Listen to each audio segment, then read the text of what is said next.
Hey, what's up, guys? Welcome to today's edition of Not Quite News. Matt here. Jay here. Got lots of stories lined up for you today, starting with an arrest on the Easter Bunny, some news from Cuba, among some other things. So let's jump right in. Intro.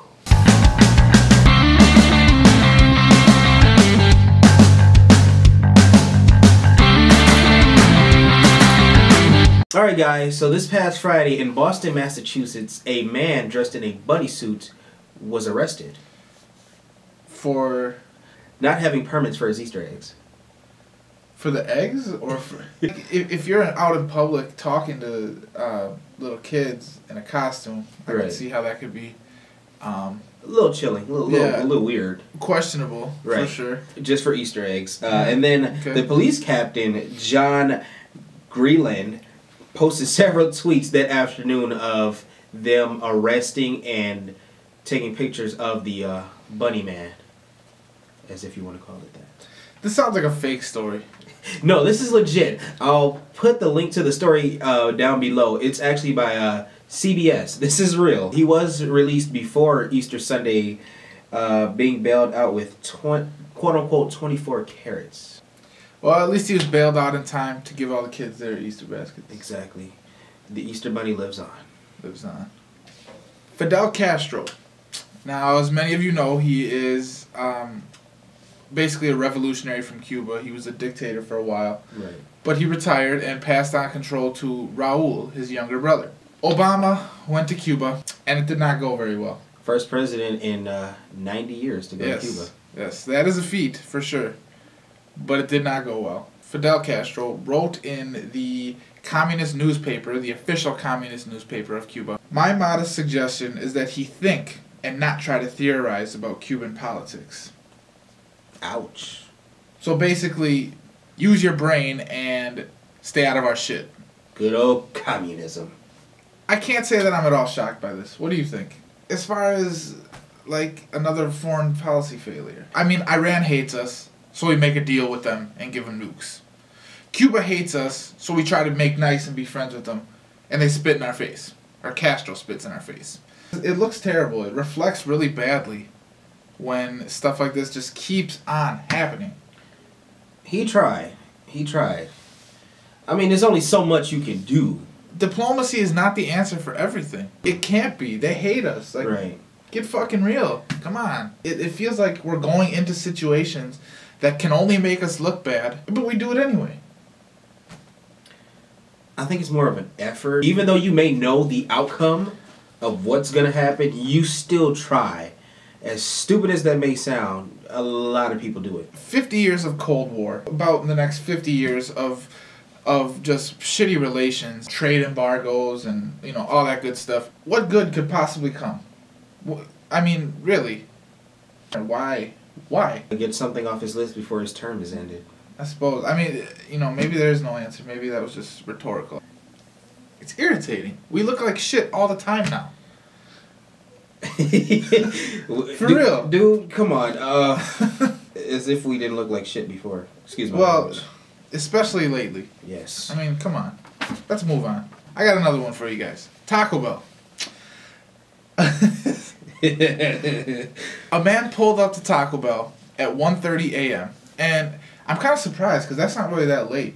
What is it called? Like the 4th hour meal or something? Yeah, the 4th meal. Right. Anyway, man pulls up to Taco Bell at 1:30 a.m. It's closed. So he lays on the horn for 2 minutes.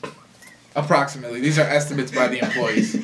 Finally somebody comes like, "Hey dude, we're closed. You know, you're too late, sorry." He gets upset, speeds off, peels out of the driveway, or out of the drive-thru, excuse me, hits a curb, loses control, slams into the side of an ATM building, and knocks himself out. Your thoughts? Trying to crave a taco. He was craving a freaking taco, man. Doritos tacos are delicious, but I would never, ever be that serious about a doggone taco. That is some kabuki-ish stuff, bro. He was released on bail. It was only $500, but he pled guilty. I'm sorry, not guilty to reckless operation of a motor vehicle and vandalism. How can you plead not guilty to that? You got mad because you couldn't get a taco, sped off, and then hurt yourself. Clearly, it's wrecked. I don't think he can drive that anymore. This was a good story. This is one of my favorite ones that I read today. All right, on to some more serious news. In Nigeria, 2 bomber girls were stopped before they could detonate their bombs. Well, quick response. That's good, right? Oh, yeah. They were spotted by 2 vigilantes, and they were trying to bomb a village in Cameroon of Limani. These 2 suspects were to be believed at least 2 of the 276 teenage girls kidnapped by the group Boko Haram back in April of 2014, if you remember that.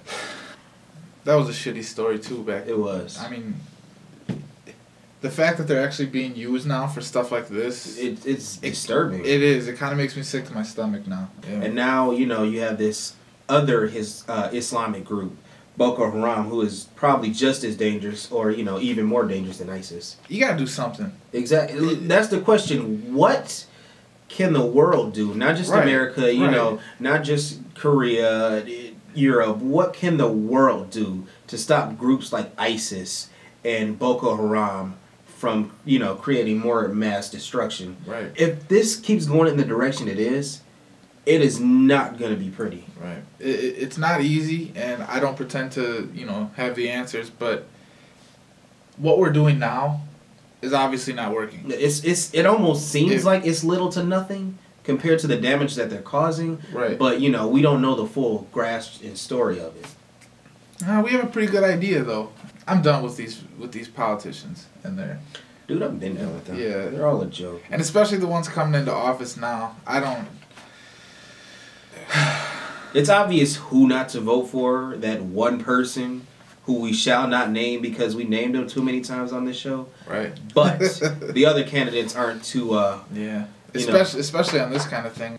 Foreign policy, terrorist fighting, etc. It's going to be a rough couple years. It is. It's truly sad. Yeah. Now let's move on. Yeah. All right, on to some pornish news. Pornish? I like where this is going. Trust me, at the end of the story, you will not. Bree Olson, former adult actress, porn star, most famously known for being the ex-girlfriend of Charlie Sheen during his 2011 meltdown. Yes, the original meltdown. Winning, not for her though. Ever since, leaving Charlie Sheen and the porn industry, she's been having a hard time trying to fit in with everybody else. It's hard for me, you hear these stories kind of often. It's hard for me to feel bad, have sympathy, or for those types of stories because you have to see it coming. If you're worried about the future, you have to think like, maybe I shouldn't be having sex and selling it online. If you want to join that career field, more power to you. But right. Remember, there are repercussions that come with it. Exactly. She's removed herself from California and moved to Indiana, where she's tried to, start a whole new life, make new friends, apply for new jobs. But they pretty much, kind of deny her and look down upon her. She, refuses to leave the house because she feels like the word slut is written on her head. In all honesty, if you're looking to go into the porn industry, don't just think, one shot like, I'm going to make money on this. I like having sex. What could go bad? In the now, it seems great. 10 years down the line, I guarantee you might not have that same mindset. Like, you might want to start a family, find somebody to love. That's going to be a lot on the child. Because especially, at 13, 14, they're going to be curious and go out to those porn sites. Seeing mom and or dad just busting out the tiddlywinks, it's going to be very disturbing. I'm going to leave a link in the description down below. It's from CNN.com. There's like a video based upon it, and she pretty much tells the future ladies, don't do porn, and you're just going to have a lot of crap in front of you dealing with people and companies. Alright guys, that's all we got for you today. Before you go, make sure you like, share, comment, subscribe, all that good stuff. Stick around a little bit longer. We do have some funny things that didn't quite make it into the show today. Matt here. Jay here. Thanks for watching, and we will see you next week. See ya! Don't send nudes. No dick pics. No dick pics. No dick pics. If you want to see somebody's, tiddly bits, then... Honestly, I was laughing at tiddly bits. I can't believe I was trying to think of some slang and that was the first one that popped into my head. It's done. Okay. Like this tiddly links. You gonna steal that from me? Not even cite your sources. Give me credit. I did steal that from him. It was tiddly links. Motherfucker.